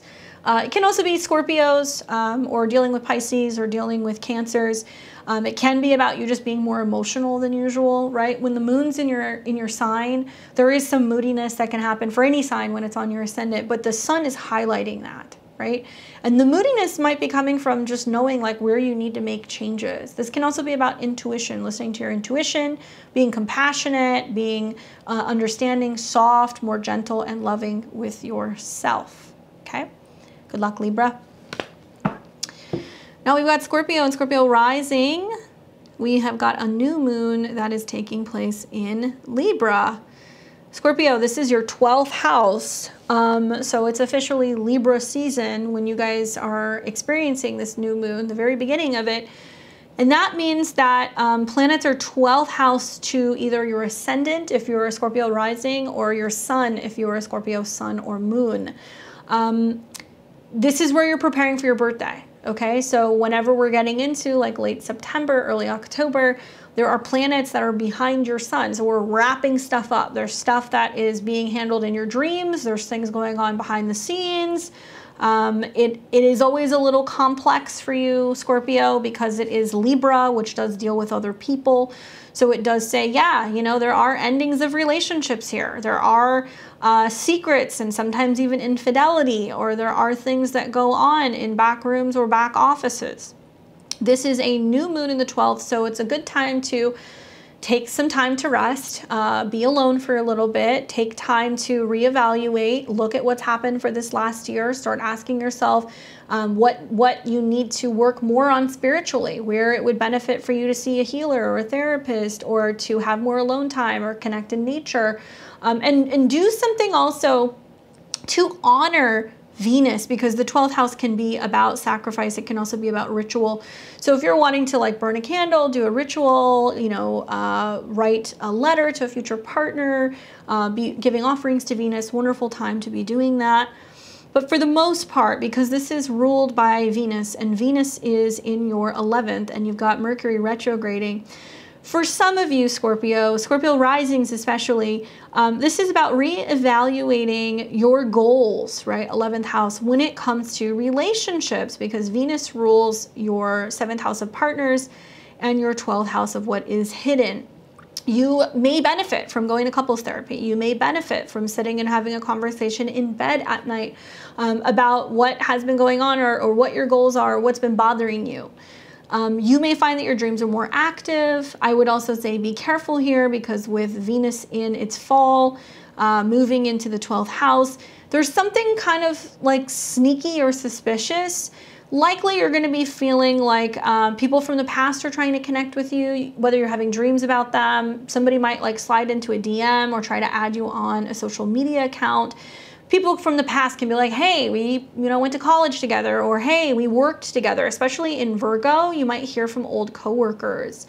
And being that it's all 12th house to the sun, just make sure that, you know, if you are in a relationship, that everything's kosher. If you're not in a relationship, it can be happy reconnections and hearing from people from the past. I also like the fact that Venus is in a trine to Pluto. I think that that kind of says like, okay, you know, if there is some funny stuff going on, communicating and using powerful words to get the point across to other people can be helpful, whether that's like people who you don't want to take up with anymore that you're done with, or it can be also like talking to partners and saying like, hey, you know, I just want to let you know this thing happened, blah, blah, blah, so-and-so contacted me. And it's going to appease Venus a little bit more, even though she's going to be quite hard to please. And also for the next couple of weeks, watching the sun and then also Venus and Mercury going back into your 12th house can be like a natural ending and conclusions that are setting up for relationships just prior to getting ready to have an eclipse in your 7th house at the beginning of November. So relationships that have been on the rocks, like there can be room for infidelity or dishonesty here that starts to kind of bubble up, that will literally create the kaboom when we have the eclipse in your 7th square Saturn. And you could see that the past is coming back to kind of bite somebody in the ass in some way, and it can materialize as partners literally physically leaving the house or being in some kind of conflict over the past, and somebody says, you know what, I don't like this, I'm going to move out. So be very careful here with some of these aspects, Scorpio. Let's take a look and see what the cards say. Oh, one other thing. The opposition that Jupiter is making, the sun is making to Jupiter, is the 2nd house. So it could also be that there is a sense of really highlighting when it comes to work and career, working in back rooms and working overdrive and focusing on making more money and something in regards to his schedule. Just don't let that impact your health. Jupiter going retrograde in your 6th house, you know, you should be working out more, focusing on what you're eating, like not drinking as much, and focusing on getting stronger. And you can see when planets go through your 12th house that you can kind of slip up and you can kind of fall back on some of those old patterns if you're not careful. Oh, wow, 2 cards. Okay. King of Swords, first of all, that's like the main one. So communication, getting the point across, relaying information, you know, talking things out, being direct and assertive when it comes to how you communicate with others. Libras, Aquariuses, and Geminis, one of these signs can be a huge player. I mean, we do have the sun and the moon in Libra. So it can be that you're dealing with a Libra, talking to somebody in confidence about something. I wasn't trying to pull 2 cards, but the 8 of Coins came up as well. So the 8 of Coins with the King of Swords, I think, is kind of saying like, I'm working really hard. I'm trying to get this done. This is my goal. You know, I'm getting it all written out, or I'm getting it all kind of mapped out. And maybe that's your 12th house energy that you're really focusing on, like, okay, you know, in order to be able to get this done, this is how I balance my schedule. This is how I stay on top of things. And there might be a need to ask friends for help with Mercury retrograde in the 11th, asking if people can kind of help you work something out or solve something where you're having a bit of a problem. Okay, good luck, Scorpio. For Sag and Sag rising, we have got this new moon in Libra that's taking place. This is going to be taking place in your 11th house, which deals with your goals, your friends, good luck, you know, like all kinds of positive things that are happening. Now it sextiles your ascendant Sag, so that's really great. I like that energy. It's basically telling me that like there can be lots of coming together with other people, enjoying something, partying, focusing on your goals when it comes to relationships, maybe introducing somebody to your friends or vice versa. Now we've got this new moon that's going to be in opposition here to Jupiter, which rules your chart. Wow. Some Sages, and I've said this because Jupiter in your 5th and Jupiter trine your ascendant, if you're a Sag rising, is pregnancy energy. But I think the sun and also the moon are highlighting with that opposition, telling people, telling friends, or, hey, I've launched my own business. Hey, I started dating this new person. I'm really in love with them. Sharing this with other people, sharing the good news. Now, the downside is that we have this Mercury retrograde going on that is 12 houses to your sun. So this can tell me like you're wanting to go on a trip with your friends because the sun rules traveling. or you're wanting to go and participate in something with your friends, but like work is wonky. There's something changing there. Maybe you're changing jobs, you're in between jobs, your schedule's changing, you fired somebody, now you're short-staffed, you're trying to launch something and you don't know if you can like facilitate both, and it seems hectic. Managing things right now is hectic because you have placements in Sag, which are in a square with Neptune in your 4th, so it's hard for you to feel comfortable or established at home, or there's something changing at home. It's also squaring Mars in your 7th, which tells me that you have partners that are pushing you, or clients that are pushing you, or business partners that are pushing you to show up in the world, and then it's all squaring all this Virgo. So Sag, you're gonna feel like there's a lot going on right now. Keep in mind, stay positive, stick to your goals. You know, you're gonna have friends that are probably gonna say to you, yeah, but look at all the good things that are coming from all these changes that you're making. Like, you have relationships now, you have work, you have a home life, and you're gonna be like, yeah, but I've got X, Y, and Z going on. Like, people don't realize like how much wrangling it takes to make this whole thing come together. So you need to get something right with your schedule or something right with work. And you might need to communicate that with your partner. That's like, you know, like this isn't really working, or I'm so busy that I don't always have time for the relationship, and it's not that I don't care, I just got to get this going. So just keep that in mind. It's all about how you communicate. Try to stay positive and optimistic in the midst of this, and you're going to have good friends that are going to celebrate some of your accomplishments, or vice versa. Let's see what the cards have to say. 3 of Swords. I could see that part of what's happening, and I'm surprised, but I'm not surprised by this, is that with Venus and Mercury coming together in an opposition to Neptune, and also in a square to Mars, it's a lot of like, with a lot of success and positive things, there comes like a sense of loneliness or grieving what your life used to be, because you're really pushing to make all of these things happen. And you might have a new relationship or a new home, or you might have a thriving business, but beneath that, you're like, yeah, but nobody really knows what I had to sacrifice to make this happen.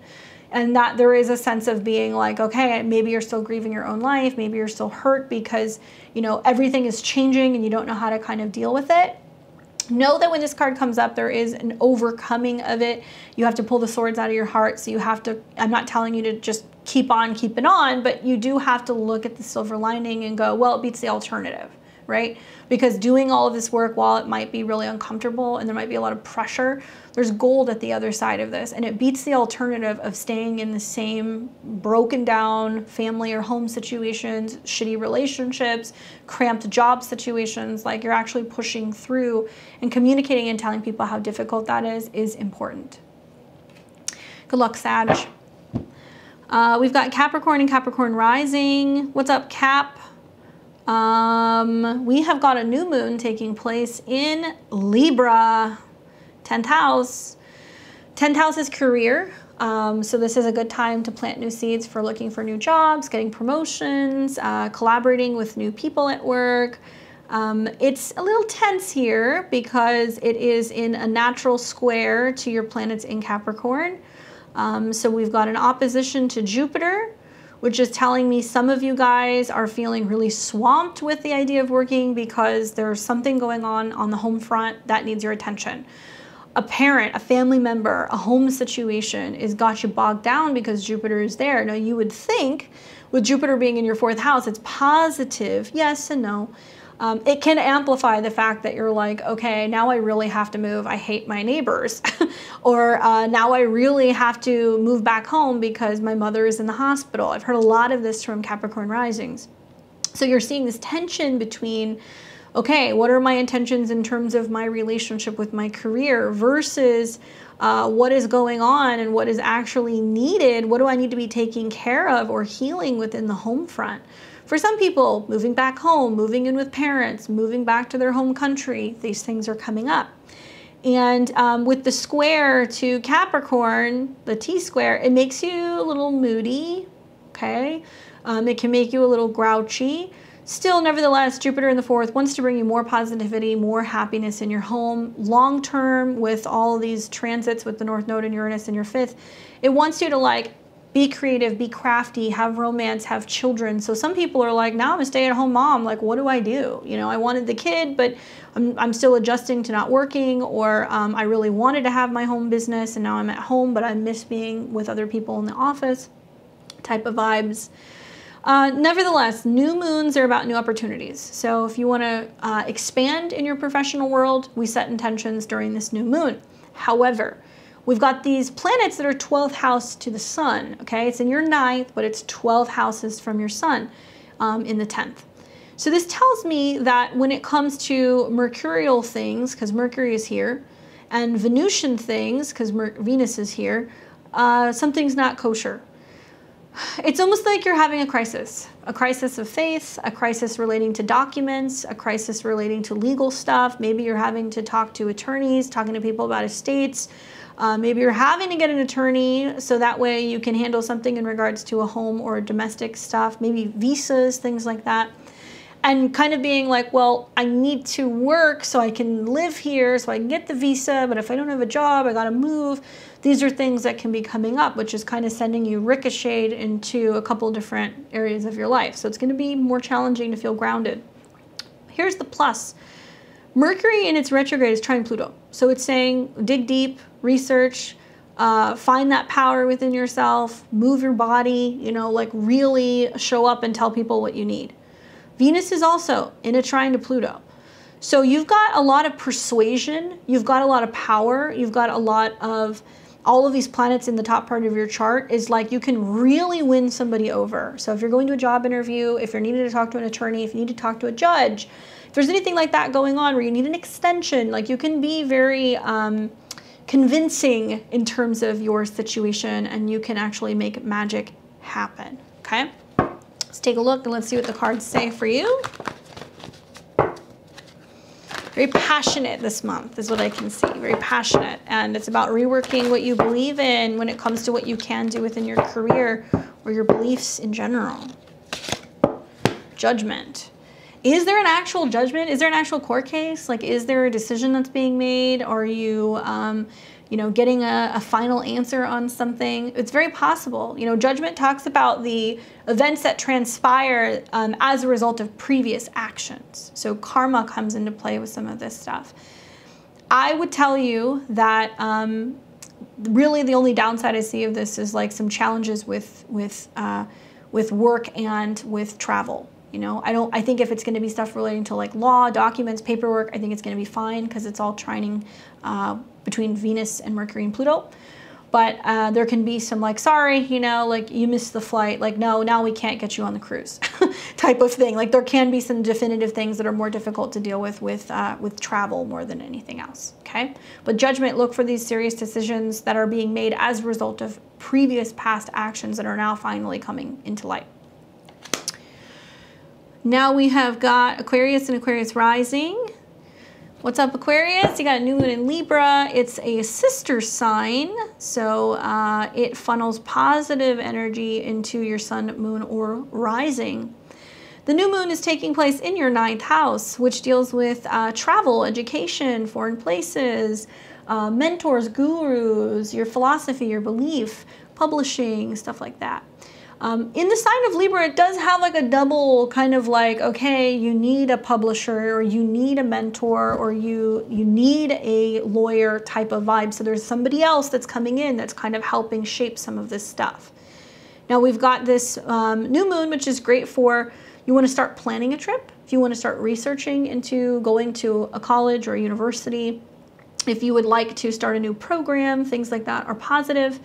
And it makes an opposition to Jupiter, which is in your 3rd. So I do think it's either travel or philosophy or belief related. And Jupiter rules your 11th house of goals. So if you're like looking for the perfect person to teach you French, if you're looking for, you know, the perfect editor to help you get something published, like these are the kind of vibes that I see. The challenge is that Venus rules this moon. And Venus is 12 houses, and it's hanging out in your 8th house of Virgo.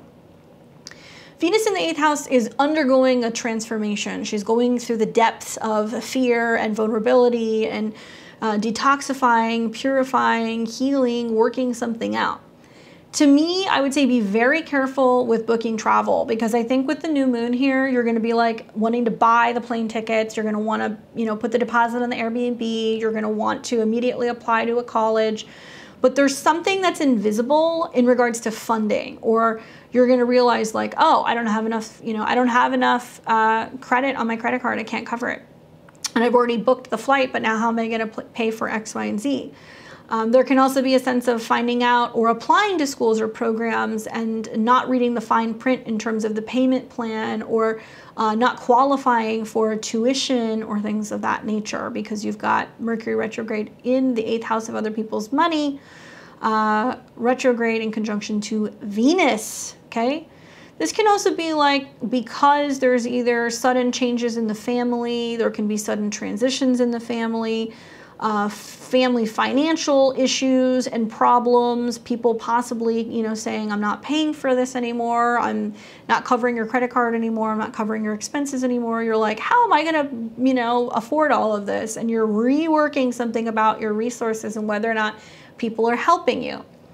This can also be tax stuff, so be careful here with like tax documents and papers. There can be stuff that's coming in where you're realizing that you're behind on something, or that something needs to be reworked or it needs to be paid. Otherwise, you can be facing some kind of penalties, especially because it's making an opposition to Jupiter, which, believe it or not, is the one who determines the rules. So emails, letters, things like that that can pop up that's letting you know like, hey, this isn't working, or this is overdue, can arrive. Spend this time researching trips and what it is that you want to learn or where it is that you want to go. I would advise you to wait maybe until Mercury comes back into Libra and it starts trining Saturn, you know, because that's your chart ruler. So that way you've really worked out all the kinks and you've really figured out whether or not you can afford whatever it is that you're getting ready to embark on. And there's a huge change and transformation possibly that's going on just in terms of intimacy, you know, joint resources. It can be about taxes or inheritance, or it can also be about insurance. So if there is something going on with an insurance claim, you're going back and forth whether or not you file one, if something is going to pay out. I could see that coming up during this time as well. Okay. Let's take a look and see what the cards say for you, Aquarius. I get the Magician. Magic, somebody's doing some magic, right? And I don't mean like in a sex magic way, unless that's what you're into with Venus and Mercury in your 8th house. Tantra, Kundalini, maybe. Maybe this is about a change or a transformation of resources, trying to bring more in, abundance magic. This can also be saying that there is something like that's magically shifting, that's like opening things up and making it possible. Maybe you realize you can afford the trip because you pay for it with points that you had, or somebody offers to kind of give you a voucher, right?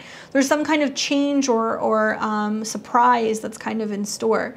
This card reminds us, as above, so below. So whatever is happening in the ethers, we have to sit and meditate on that, manifest that, and bring it into our reality. So for some of you guys, it's a goal that you have to pay off your student loans. It's a goal to be able to afford the trip to Europe, whatever. And you're starting to kind of think about, what can I do magically or energetically to be able to find ways to bring that into fruition? Probably, I would say, look for when Venus comes into an opposition with Jupiter, when it's in Libra, when Mercury is direct and it opposes Jupiter. You might actually get lucky and you have somebody who says, I'll go on the trip with you, or I know someone, I'll connect you to a travel agent, or I can get you into, you know, that club or that association. Let me make a connection for you, okay? So manifest your little hearts out. Good luck, Aquarius. Now we've got Pisces and Pisces rising. What's up, Pisces? We've got a new moon taking place in Libra, and that is your 8th house if you're a Pisces rising. A new moon in the 8th house is about getting quiet. It can be intense. It can be about dealing with the shadow monsters in the dark, things that are hidden, stuff that involves other people karmically or financially or sexually. It's a great time to do anything magic oriented. If you want to clear out all the cobwebs of your love life, if you want to do anything in regards to attraction or lust, you can do that here. Very interesting, some of the aspects, because I like the opposition to Jupiter in this case. because Jupiter in your second house is just bringing in more resources for you. It's helping expand your spending power. Jupiter is your traditional chart ruler. And we've also got the sun in opposition. So it's like if you have health problems, if you have crisis, if you have some kind of issue with joint resources or funding, like likely that you're going to find a solution. That's the good news.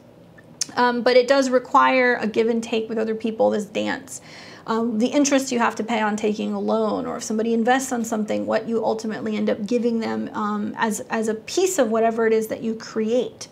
There is like a back and forth to this. Now, the sun, when it goes through your 8th house, there is a transformation going on of relationships because it's in Libra, ruled by Venus, and you've got Venus with Mercury retrograde in your 7th. Pisces and Pisces rising. You know, if you dated a Virgo, if you were involved with a coworker, if you were involved with somebody who has a personal planet in Virgo or like a Sun Mercury, because they can act like a Virgo, pay attention because there can be a reconnecting with people from the past. I see that for Pisces. I see that for Aries. I see that for Libra, and I see that for Scorpio. All those rising signs might have some of these experiences, okay? But for you, you know, having Mercury going retrograde from your 8th house into your 7th, other people might be reaching out from the past, and it might be sudden, wanting to reconnect with you, wanting to work with you, clients coming back to you. Seeing that it's in close proximity to Venus that's behind the sun, that means that there can be some things coming out in regards to relationships and partnerships that kind of affect your security, kind of gets you a little moody. You might feel like somebody pulls the rug out from underneath you in some way. Both of these placements, right? Virgo in general rules relationships, but Mercury does, and it's in opposition to Neptune. So there can be a sense of like, have you been ghosting people? Do they reach out to you? Do you go back and forth with somebody from the past? Are you hoping to get a response? Like there can be like some phone tag going on. And I have a feeling that if there are any loose ends that need to be tied up with somebody from the past, you're going to do it. Unfortunately, similar to the other mutable signs, all of this is in real hard friction to both Mars in your 4th, so it's stirring up some kind of issue on the home front, or maybe partnerships are changing, or you and a partner are deciding to move. By the same token, it's also opposing Neptune, which is coming into a square with Mars. So actually in this situation, Mars is kind of the focal point. And to me, it seems like you're either changing homes, or you're moving back somewhere, or somebody's moving in or out of your space. You're trying to kind of buy a house or set up a house. And there's a lot of squabbles with other people in the process. So you're having to learn how to communicate better with partners, communicate where you're getting triggered, where you're afraid to grow, or where you need more from other people. This is going to be an interesting transit because later on, we're going to see then this mature into a full moon in a couple weeks in your 2nd house, and you can get the money, right? Like you can see that the money shows up because you applied for the loan or you asked somebody for assistance, and it could end up being pretty positive in your chart, okay? Don't be afraid to address those monsters in the closet. I know it can be scary. I know it can be difficult getting rid of old partners or finally like letting somebody loose so you can let somebody new in. Realize that not everybody is meant to kind of come back, and there is a need for other people here to get closure from you. So ghosting them or not communicating with them is not recommended. Definitely have the conversation and close that out so you can freely move forward into new partnerships and relationships, okay? Okay, so let's see what the cards say for you, Pisces.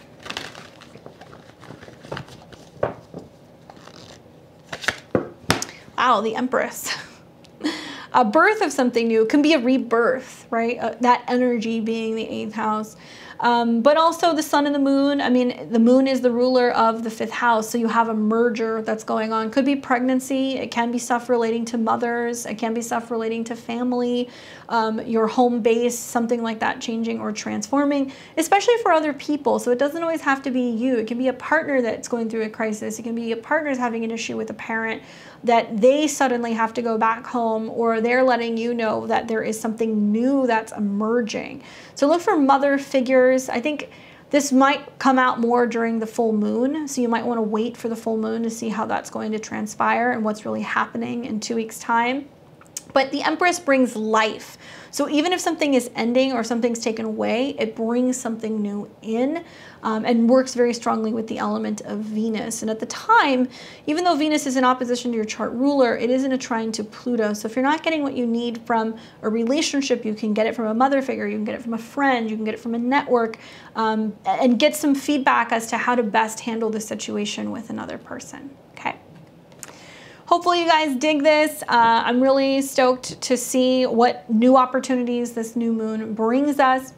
I wanted to get it out a little bit early for you guys. I'm trying to do that with the new and the full moons, just so you have enough working time with it.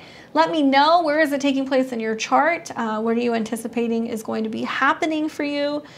I'm 0 degrees Libra rising, so it's right on my ascendant, and it squares my my Uranus almost exactly. Actually, it's going to square my Uranus exactly, and it's going to square my Jupiter. So, wow, I'm stoked to see what that brings.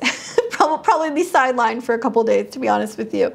But leave me comments below. I'd love to hear from you. If you like my reading style, check out my links below. You can book a session with me. I've got only select dates open now in November and December. Basically, September through January is the busiest time of the year. Everybody's got family drama, the holidays are coming, we've got people who want to get birthday readings, eclipses, so do book those readings early if you guys want to get readings. I have full and half hours available. You can always catch me live on Saturday night at 7 p.m. Pacific, 10 p.m. Eastern. We alternate and do live readings on the channel, tarot and astrology, so you can always catch me there if you can't get in with a session. I also offer gift certificates. I know the holidays are coming, so if you guys want to give the gift of a reading, if you've had a reading with me and you want to give it to a loved one, you can have that on my website as well. And because eclipses are coming soon, I'm going to be doing an eclipse webinar, so I'll be plugging the information for that. Follow me on my social media at Beyond the Veil Tarot and Astro. I'm on Facebook, Instagram, Twitter, most active on Instagram, so follow me there, and I'll be posting links for all of my new webinars and courses. Until next time, you guys take care, happy new moon, and I'll see you very soon.